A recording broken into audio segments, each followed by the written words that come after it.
ওই কাঠের ছুরিটা দিলে ভালো হতো। এবং আমরা এর আগেও আমার ভিডিও যারা দেখেছো তারা জানো যে আমাদের এই জায়গাটায় প্রায় অনেকেরই জন্মদিন সেলিব্রেশন আমরা সবাই মিলে একসাথে করেছি। আর এখানে পিসিও বা বাচ্চারা কেমন আমাদের সাথে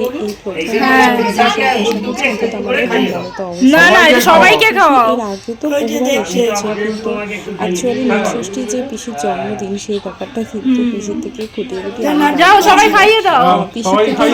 পিসির যে পুরনো হিস্ট্রি, মানে পিসি আগে কোথায় থাকতো, পিসি বাপের বাড়ি, পিসি বাপের বাড়ি মিনস হচ্ছে পিসি যেহেতু বাংলাদেশ থেকে, মানে বাংলাদেশেই জন্মেছে এবং বাংলাদেশেই তার পিসির বড় হওয়া, তো সেই কারণে পিসি থেকে সেই সেই সময়কার কথা বুঝতেই পারছো, একটা পুরোনো দিনের এই সমস্ত কিছু জানতে তো খুব ভালোই লাগে। তো সেই সূত্রেই পিসির সাথে কথা বলতে বলতে নীলষষ্ঠীর জাস্ট দুদিন আগেই আর কি আমরা জানতে পারি যে পিসির নীলষষ্ঠীর দিনেই জন্মদিন।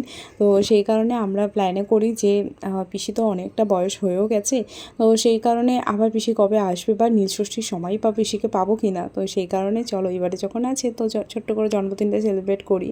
আর এখানে পিসি একদম কেক খেতে পারছিল না, কিন্তু যেহেতু সবাই বুঝতেই পারছো এতজন ভাইপো ভাইজি ভাইরা ভাইয়ের বউ, তার সাথে আমাদের পুচকু লাড্ডু তো আছেই। লাড্ডু একটু লজ্জা পেয়ে পিসির কাছে আসেনি, কিন্তু অন্য সময় কিন্তু আসে। তো যাই হোক, ছোটো বাচ্চা ওর কখন কি মন হয় তার উপর নির্ভর করছে। তো সেই কারণে আমরা দেখো পিসিকে প্রায় জোর করেই কেক খাওয়াচ্ছিলাম, পিসি এতটা একদম খেতে পারছিল না।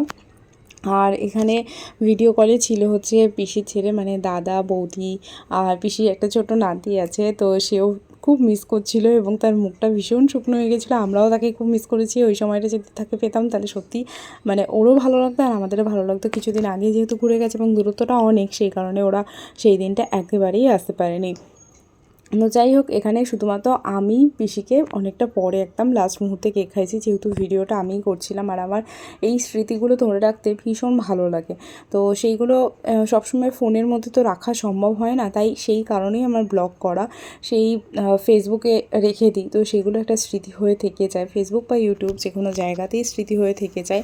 তো সেই স্মৃতিগুলো আমরা পরে সেগুলো দেখতেও পারি, ভালোও লাগে।